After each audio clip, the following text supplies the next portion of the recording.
నమస్కారం. తీర్థయాత్ర కార్యక్రమానికి స్వాగతం. మన దేశంలో ఉన్న సుప్రసిద్ధ పుణ్యక్షేత్రాలలో పుష్కర్ ప్రముఖమైనదిగా విరాజిల్లుతోంది.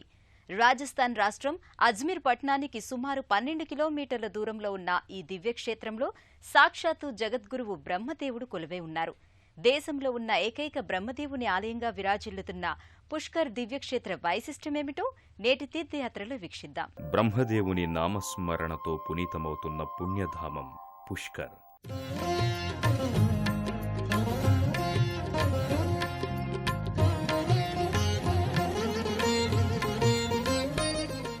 దేశంలో ఏకైక సుప్రసిద్ధ బ్రహ్మక్షేత్రంగా విరాజిల్లుతున్న ఈ దివ్యక్షేత్రంలో సాక్షాత్తు బ్రహ్మదేవుడు, సావిత్రి, గాయత్రి, సరస్వతీ అమ్మవార్లు కొలువై ఉన్నారు.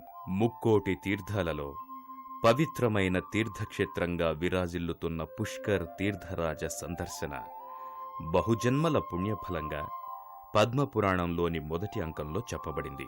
ఈ క్షేత్ర సందర్శన సమస్త పాపాలను హరించడమే కాదు, కైవల్య సిద్ధి నొందిస్తుందని పురాణాలు చెబుతున్నాయి. సృష్టి ఆరంభం నుంచి సిద్ధతీర్థంగా విరాజిల్లుతున్న ఈ దివ్యక్షేత్రం రాజస్థాన్ రాష్ట్రంలో ఉంది. జైపూర్కు 146 కిలోమీటర్ల దూరంలో ఉన్న ఈ దివ్యక్షేత్రం బ్రహ్మదేవుని లీలలతో మహిమాన్వితమైంది. సుందర ప్రశాంత వాతావరణం ఒక పక్క, రమణీయ దృశ్యాలను శోభించే ప్రకృతి మరోపక్క, ఆరావళి పర్వత సమూహాలు మరోపక్క ఈ దివ్యక్షేత్ర శోభను మరింత ఇనుమడింపచేస్తున్నాయి. సమస్త తీర్థాలలో పవిత్రమైన తీర్థరాజంగా విరాజిల్లుతున్న ఈ పుష్కర తీర్థ సందర్శనతోనే సమస్త పాపాలు మటుమాయమవుతాయని పురాణాలు చెబుతున్నాయి. పుష్కర్ దివ్యక్షేత్రానికి విశిష్టమైన పౌరాణిక ప్రాశస్త్యం ఉంది. సాక్షాత్తు బ్రహ్మదేవుడు ఈ క్షేత్రాన్ని తన యజ్ఞవాటికగా నిర్ణయించుకుని యజ్ఞయాగాదులు చేసినట్లు పురాణాల ద్వారా అవగతమవుతోంది. ఈ క్షేత్రంలో 3 పవిత్ర పర్వతాలు, 5 సారస్వతాలు ఉన్నాయి. ఆ కారణంగానే ఈ క్షేత్రం పవిత్రమైన ధామంగా విరాజిల్లుతోంది. సరస్వతీ అమ్మవారికి చెందిన 5 అంశలు సుప్రభ, చంద్ర, నంద, ప్రాచి, సరస్వతిలు ఇక్కడ ఈ క్షేత్రంలో కొలువై ఉన్నట్లు పురాణాల ద్వారా అవగతమవుతుంది.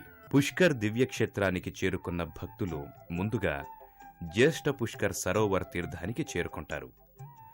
ఆరావళి పర్వతాల నడుమ మనోహరమైన ప్రకృతి శోభను ప్రతిబింబించే ఈ జ్యేష్ఠ పుష్కర సరోవర దర్శనంతోనే జన్మ సాఫల్యం కలుగుతుందని చెబుతారు. అలాగే బ్రహ్మ ఈ జ్యేష్ఠ పుష్కర్ సరోవర్ క్షేత్రాన్నే తన యజ్ఞవాటికగా చేసుకున్నాడని పురాణాల ద్వారా అవగతమవుతుంది. నిత్యము భక్తులతో రద్దీగా ఉండే ఈ క్షేత్రం ఎప్పుడూ ప్రకృతి రమణీయ శోభను ప్రతిబింబిస్తుంది.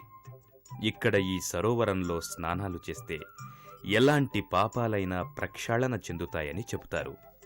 ఆ కారణంగానే పుష్కర్కు వచ్చిన భక్తులు ముందుగా జ్యేష్ఠ పుష్కర్ సరోవరంలో భక్తి శ్రద్ధలతో స్నానాధికాలు చేస్తారు. పూర్వకాలంలో ఈ క్షేత్రం అత్యంత వైభవ క్షేత్రంగా విరాజిల్లేదని పురాణాల ద్వారా అవగతమవుతోంది. జ్యేష్ఠ పుష్కర్ సరోవరం చుట్టూ మొత్తం 52 ఘాట్లుండగా వీటిలో గౌఘాట్, బ్రహ్మఘాట్లు ముఖ్యమైనవిగా విరాజిల్లుతున్నాయి. గౌఘాట్ ప్రాంతం నిత్యము భక్తులతో రద్దీగా ఉంటుంది. మెట్ల మీదుగా ఘాట్లోకి దిగిన భక్తులు ఓం బ్రహ్మదేవాయ నమః అంటూ భక్తి శ్రద్ధలతో స్నానాధికాలు చేస్తారు. గౌఘాట్ సాధుపుంగవుడు సంతరావు భావాలియా స్మృతికి చిహ్నంగా నిర్మించారు. ఈ ఘాట్లోనే ఆయన పేరు మీద ఓ సత్రాన్ని కూడా నిర్మించారు. 1762 ప్రాంతంలో గురు గోవింద్ సింగ్ ఈ క్షేత్రంలోనే గురు గ్రంథాన్ని రాశాడని చారిత్రక ఆధారాల ద్వారా అవగతమవుతోంది. మహాత్మాగాంధీ తదితర మహనీయులు ఈ ఘాట్లో స్నానాధికాలు చేసి తరించటం వల్ల ఈ ఘాట్ను మహాత్మాగాంధీ ఘాట్ అని కూడా పిలవడం జరుగుతోంది. జ్యేష్ఠ పుష్కర తీర్థానికి రోజూ చేసే సంధ్యాహారతి నయనానందకరం. అత్యంత భక్తి శ్రద్ధలతో నిర్వహించే ఈ కార్యక్రమంలో భక్తులు భక్తి శ్రద్ధలతో పాల్గొని బ్రహ్మదేవుని మనస వాచ స్మరించి తరిస్తారు. పుష్కర్ తీర్థక్షేత్రంలో బ్రహ్మదేవుడు కొలువై ఉండటానికి ఓ పురాణ కథ ప్రచారంలో ఉంది. ఓసారి బ్రహ్మదేవుడు భూమండలం మీద యజ్ఞం చేయటానికి ఓ శ్రేష్టమైన క్షేత్రం కోసం అన్వేషించాడట. అలాగే తను స్థిర నివాసం ఏర్పరచుకోవటానికి ఓ పవిత్ర క్షేత్రం కావాలని తలచాడట. ఆ కారణంగా ఆయన ఆకాశంలోంచి 3 కమల పుష్పాలతో మంత్రజాలాలను వదిలాడట. ఆ 3 కమల పుష్పాలు 3 చోట్ల పడి తీర్థక్షేత్రాలుగా వెలిసి జ్యేష్ఠ పుష్కర, మధ్యస్థ పుష్కర, కనిష్ఠ పుష్కరగా అవతరించాయి.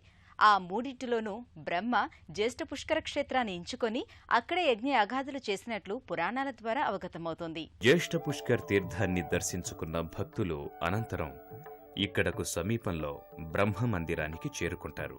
సుందర ప్రకృతి రమణీయ దృశ్యాల నడుమ బ్రహ్మఘాటుకు సమీపంలో బ్రహ్మ మందిరం భక్తులకు దర్శనమిస్తుంది. జ్యేష్ఠ పుష్కర్ తీర్థంలో స్నానాదికాలు చేసిన భక్తులు స్వామి దర్శనం కోసం వరుసలో నిలబడతారు. గర్భాలయంలో బ్రహ్మదేవుని దర్శించుకున్న భక్తులకు ఆలయం వెలుపల బ్రహ్మవాహనం హంస కూడా దర్శనమిస్తుంది. ఆయా మూర్తులను దర్శించుకున్న భక్తులు అనంతరం ఇదే ఆలయ ప్రాంగణంలో కొలువై ఉన్న ఇంద్రుని, శివుని భక్తితో దర్శించుకుంటారు. దేశంలో ఉన్న 9 అరణ్య క్షేత్రాలలో పుష్కర్ క్షేత్రం ప్రముఖమైనదిగా విరాజిల్లుతోంది. అలాగే దేశంలో ఉన్న 5 ప్రముఖ సరోవర్లలో పుష్కర్ సరోవరం కూడా ఒకటిగా విరాజిల్లుతోంది. బ్రహ్మదేవుని మందిరంలో బ్రహ్మదేవుణ్ణి దర్శించుకున్న భక్తులు అనంతరం ఇక్కడకు సమీపంలోని గాయత్రి మందిరానికి చేరుకుని అమ్మవారిని భక్తితో పూజిస్తారు. బ్రహ్మదేవుని, ఇతర దేవీ దేవతలను దర్శించుకున్న భక్తులు అనంతరం ఇక్కడకు సమీపంలోని గాయత్రీమాతా మందిరానికి చేరుకుంటారు. అత్యంత ప్రశాంతమైన వాతావరణంలో సుందర ప్రకృతి రమణీయ దృశ్యాల నడుమ ఉన్న గాయత్రీ మందిరంలో కొలువై ఉన్న గాయత్రీమాతను భక్తులు దర్శించుకుని అలౌకికమైన ఆనందానికి గురవుతారు. ఇక్కడ గాయత్రి అమ్మవారు భక్తుల అభిష్టాలను నెరవేర్చే కల్పతరువుగా విరాజిల్లుతున్నారు. పుష్కర్ సరోవరంలో స్నానాదికాలు చేసే భక్తులు పాపాలన్నీ పోయి ఆత్మజ్ఞానం కలుగుతుందని చెప్తారు. అలాగే కార్తీక శుక్లపక్షం నుంచి పూర్ణిమ వరకు ఈ క్షేత్రంలో స్నానాదికాలు చేసే భక్తులకు సమస్త సమస్యలు పోయి శుభం జరుగుతుందని చెబుతారు. గాయత్రి అమ్మవారిని దర్శించుకున్న భక్తులు అనంతరం ఇక్కడకు సమీపంలో కొండపై కొలువైన సావిత్రి అమ్మవారిని, సరస్వతి అమ్మవారిని భక్తితో సేవిస్తారు. గాయత్రి అమ్మవారిని దర్శించుకున్న భక్తులు అనంతరం ఇక్కడకు సమీపంలో కొండపై కొలువైన సావిత్రి అమ్మవారి మందిరానికి చేరుకుంటారు. సావిత్రి మాత ఆలయ గోపురం రాజస్థానీ సంస్కృతి సంప్రదాయాలకు అద్దం పడుతుంది. పర్వత శీర్షభాగాన ఈ మందిరం ఉండటం వల్ల భక్తులు కొంచెం వ్యయప్రయాసల కూర్చి ఈ మందిరాన్ని చేరుకుంటారు. అనంతరం గర్భాలయంలో కొలువైన సావిత్రి అమ్మవారిని, సరస్వతీ అమ్మవార్లను భక్తి శ్రద్ధలతో దర్శించుకుని చల్లగా చూడు తల్లి అంటూ ప్రణమిల్లుతారు.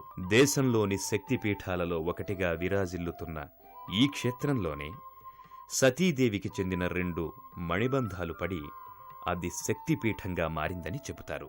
సావిత్రి, సరస్వతి అమ్మవార్లను దర్శించుకున్న భక్తులు అనంతరం ఇక్కడకు సమీపంలోని శ్రీరంగనాథుని మందిరానికి చేరుకుని శ్రీరంగనాథుని భక్తితో పూజిస్తారు. సావిత్రి మాతను దర్శించుకున్న భక్తులు అనంతరం ఇక్కడకు సమీపంలోని శ్రీరంగనాథ మందిరానికి చేరుకుంటారు. విశాలమైన ప్రాంగణంలో సుందర ప్రశాంత వాతావరణాన్ని ప్రతిబింబిస్తుంది ఈ మందిరం.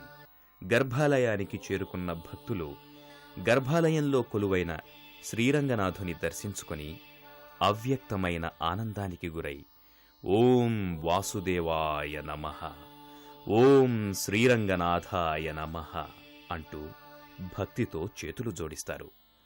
స్వామివారికి పక్కగా లక్ష్మీ అమ్మవారిని కూడా భక్తులు దర్శించుకుని తరిస్తారు.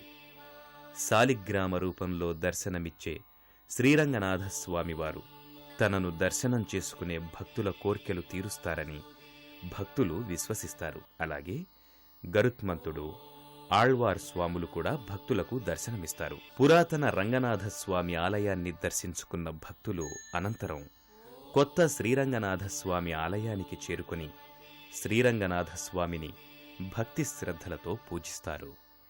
కార్తీక మాసంలో ఇక్కడ స్వామిని దర్శిస్తే సమస్త సౌఖ్యాలు సిద్ధిస్తాయని భక్తుల నమ్మిక. ఇక్కడ ఈ క్షేత్రంలో ఒక్కరోజు నిద్ర చేసే వారికి కైవల్య ప్రాప్తి కలుగుతుందని పద్మపురాణం చెబుతోంది. శ్రీరంగనాథుని దర్శించుకున్న భక్తులు అనంతరం ఇదే పరిసరాలలో ఉన్న ఇతర దేవీ దేవతలు పంచుకుండలను దర్శించుకుని తరిస్తారు. శ్రీరంగనాథ స్వామిని దర్శించుకున్న భక్తులు అనంతరం పంచ్కుండ్కు చేరుకుంటారు. జ్యేష్ఠ పుష్కర్ తీర్థం నుంచి కొంత దూరం నడిచి వెళ్తే యజ్ఞపర్వతం దర్శనమిస్తుంది. ఇక్కడ అగస్త్య మహాముని ఆశ్రమం ఉంది.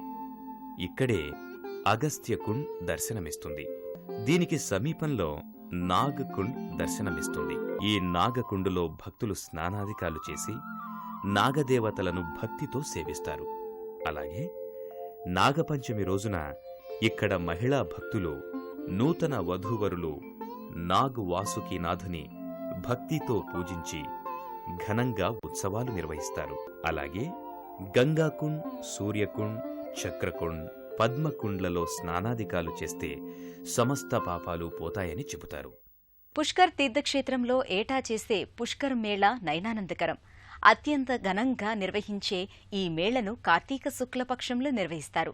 ఆ విశేషాలేంటో పరిశీలించండి. పుష్కర్ దివ్యక్షేత్రంలో ఏటా చేసే పుష్కర్ మేళా నయనానందకరం. అత్యంత ఘనంగా నిర్వహించే ఈ ఉత్సవాలను ప్రతి ఏటా కార్తీక శుక్లపక్షంలో నిర్వహిస్తారు. రాజస్థాన్ సంస్కృతి సంప్రదాయాలను స్ఫురణకు తెచ్చే ఈ ఉత్సవాలలో సాక్షాత్తు బ్రహ్మదేవుడు స్వయంగా పాల్గొని పూజలందుకుంటున్నారా అన్న అనుభూతి భక్తులకు కలుగుతుంది. అత్యంత ఘనంగా నిర్వహించే ఈ మేళాను దర్శించుకోవటానికి 2 కనులు కూడా చాలవంటే అతిశయోక్తి కానేరదు. ఈ జగత్తు అంతటికీ ఆదిగురువు బ్రహ్మ. జ్ఞాన సంపన్నుడిగా యోగమూర్తిగా పూజలందుకుంటున్న బ్రహ్మదేవుని కరుణాకటాక్ష వీక్షణాలు మనందరి మీద ఉండి జ్ఞానసిద్ధి కలగాలని కోరుకుంటూ మరో తీర్థయాత్రలో మళ్లీ కలుసుకుందాం.